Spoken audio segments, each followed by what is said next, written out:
চন্দনের ফোঁটা দিয়ে অতিথি বরণ করে দিচ্ছে টুনিরের অভিনেত্রী, টুনি থিয়েটার একাডেমির অভিনেত্রী দেবাদ্রিতা সাহা।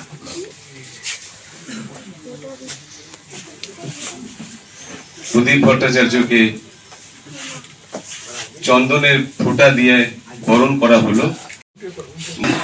আমাদের সকলের প্রিয় প্রদীপ পৌরপ্রধান কুশলদেব বন্দ্যোপাধ্যায়কে আমাদের জীবন কাটি সম্মান 2024-এর ব্যাচ পরিয়ে দিয়ে আমরা তাকে সম্মান জানাচ্ছি। জানি আমরা সেবা করার জন্য মাননীয় পৌরপ্রধানকে উত্তরীয় পরিয়ে দিচ্ছেন অভিনেত্রী শম্পা দাস। আধিকারিক বিপুল চক্রবর্তী মহাশয়কে উত্তরীয় পরিয়ে দিচ্ছেন আমাদের অভিনেত্রী শম্পা দাস। আমাদের এবার এই যাদের পাশে আমি আজকে বসার সুযোগ পেয়েছি, আমি জানি না এখনো তার যোগ্য কিনা না, যোগ্যই নই আমি এখনো। যেখানে দাদা বসে আছেন প্রদীপ দা, ওখানে আমাকে আজকে বসানো হয়েছে, এটা আমার কাছে অনেক বড় প্রাপ্তি। কাজ করার চেষ্টা করি এবং রানাঘাটের মেয়ে হয়ে রানাঘাটে কিছু সম্মান পেলে অবশ্যই খুব ভালো লাগে। আর চেষ্টা করবো, আপনারা আশীর্বাদ করবেন, যতদিন বেঁচে আছি যেন আমি আমার কাজটা চালিয়ে দেবো। পৌরসভার পৌরপ্রধান সম্মান জানাচ্ছেন বিখ্যাত অভিনেতা, আমাদের খুব কাছের মানুষ, প্রিয় মানুষ প্রদীপ ভট্টাচার্য মহাশয়কে আটকের পক্ষ থেকে তুলে দিচ্ছেন। দুপুরের উদ্যোগে ব্যবস্থাপনায় মূলত যে দুজন এদের এখানে দাঁড়িয়ে আছে তাদের উদ্যোগে প্রধানত কাজ করে, যেখানে ইন্দ্রনীল এবং বাবু ঘোষাল ওদের উদ্যোগে আজকে জীবন কাটি সম্মান অর্থাৎ রানাঘাটের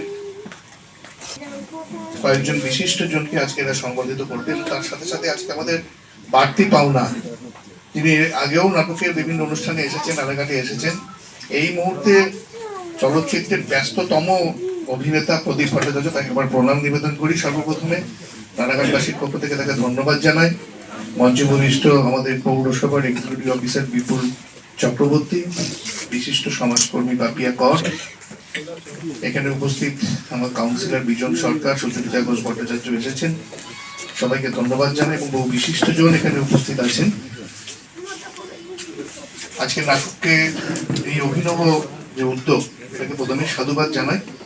তার সাথে সাথে যেটা বললাম যে বাড়তি পাওনা, যে প্রদীপ ভট্টাচার্যের মতো এই মুহূর্তে ব্যস্ততম অভিনেতা, যিনি আমাদের ঠিক পাশের জেলা মুর্শিদাবাদের বহরমপুরের তার কর্মভূমি, সেই জায়গা ছেড়ে এখন বর্তমানে ব্যস্ততার কারণে তিনি বলছিলেন যে কলকাতায় রয়েছেন। কয়েকদিন আগেই আমরা, অন্তত আমার মতো মানুষ, আমি সিনেমা হলে অনেক 15-20 বছর ধরে যাই না, কিন্তু সময় পাই না বলে যাই না, কিন্তু নাটক দেখা হয় মাঝে মাঝে রানাঘাটে। কলকাতায় গিয়ে আমি বহুরূপী দেখেছি, একদিকে আকর্ষণ বহুরূপী, আরেকদিকে আকর্ষণ প্রদীপ বাবুর, পূর্ব পরিচিত মানুষ। সেই আকর্ষণে খুঁড়োকে সেই বহুরূপীতে দেখেছি এবং অসাধারণ অভিনয় এই বয়সে তিনি করে চলেছেন একভাবে। কদিনের এর আগে কংসা দেখেছি, গলসার চরিত্রে দেখেছি তাকে অসাধারণ অভিনয় করতে, বেলা শেষ বেলা শুরুতে। কদিনের মধ্যে দেবের খাদান আসছে, এইমাত্র কথা হচ্ছিল, খাদান আসছে এবং একের পর এক চলচ্চিত্রে তিনি সই করেছেন। কয়েকদিন আগে পুনে ইনস্টিটিউটে তিনি লেকচার দিয়ে এসছেন নাটকের ওপরে, অনেকগুলো অনুষ্ঠান করেছেন এবং হিন্দি চলচ্চিত্রে তিনি এই মুহূর্তে বেশ কয়েকটি চরিত্রে অভিনয় করছেন। এটা একটা আমাদের পশ্চিমবঙ্গবাসী হিসেবে, বাংলার অধিবাসী হিসেবে আমাদের অনেক বড় পাওনা। তার থেকে বড় পাওনা আজকে প্রদীপবাবুকে নির্বাচিত করার জন্য। একদিকে সে অভিনেতা হিসেবে নয়, তিনি সমাজকর্মীও বটে, কারণ তার অভিনব একটা উদ্যোগ হচ্ছে, আপনারা জানেন যে বহরমপুর কারাগারের প্রায় 40 জন, আমি যদি ভুল না করি, প্রায় 40 জন যারা আসামি, তাদেরকে নিয়ে তিনি লাইফ হাজতে হয়েছে, তাদেরকে মূল স্রোতে ফিরিয়ে আনার জন্য তিনি রবীন্দ্রনাথের 3টি নাটক মঞ্চস্থ করে গেছেন। সেই মঞ্চস্থের সংখ্যাটা বোধহয় সম্ভবত 100-র কাছাকাছি এখন পৌঁছে গেছে, প্রায় পৌঁছে গেছে।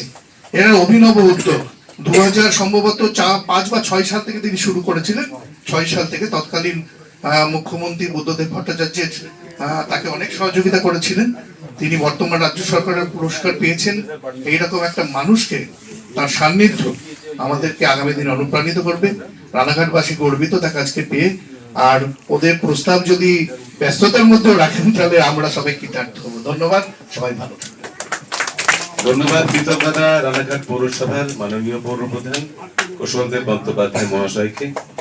শুভেচ্ছা শ্রদ্ধা, ভালোবাসা। রানাঘাটের সঙ্গে আমার বছর বেশি না, বছর তিনেক চারেক একটা হঠাৎ যোগাযোগ।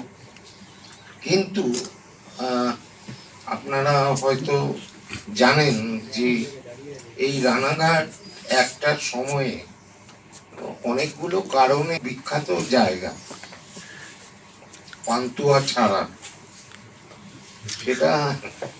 সেটা হচ্ছে আমাদের স্বাধীনতার যে পরবর্তীকালে যে উদ্বাস্তু মানুষগুলো আশ্রয় নিতেন তার প্রধান স্থল ছিল রানাঘাট।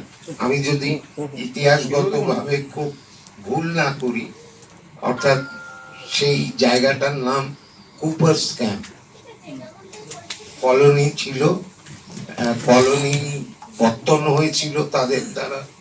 আজকে হয়তো তারা পাট্টা পেয়েছেন, নিজের দায়িত্বে জায়গা পেয়েছেন এবং পৌরসভার অন্তর্গত হয়েছে যতদূর জানি। ফলে পৌরসভার পরিষেবাটাও তাদের কাছে পৌঁছচ্ছে।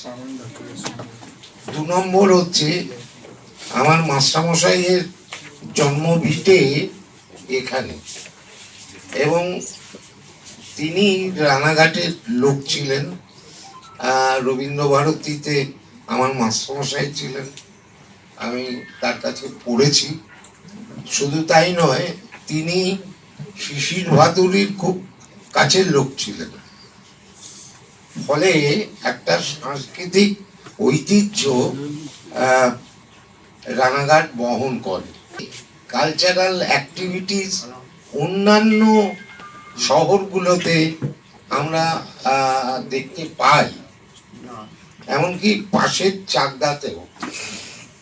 সেই জায়গায় কালচারাল স্পট হিসেবে রানাঘাটকে আমরা বেঙ্গলে চিহ্নিত করতে পারি না। এটা কেন? এইটা আপনাদের সকলের কাছে আমার প্রশ্ন। 1, 2, হয়তো নাটক কিছু উৎসব হয় এখানে, হয়তো হয়, দেখলাম পোস্টারও পড়েছে। তো সেই জায়গা থেকে আরেকটু বড় করে, আরেকটু অন্যভাবে যদি রানাঘাট সেজে ওঠে এবং এই রানাঘাট মিউনিসিপ্যালিটির সহায়তা, জীবনকাঠি সম্মান ব্যাচ পড়িয়ে শুরু হচ্ছে কুমার পোদ্দারকে জীবনকাঠি সম্মান 2024। পরবর্তীতে সুসঙ্গে পেয়েছি যাদেরকে আমরা সম্মান জানাতে পেরে আমরা নিজেরা গর্বিত। উত্তরীয় পরিগে খেলার সাথে তাদের কাছে আমরা কৃতজ্ঞ। জীবনকাঠি সম্মান 2024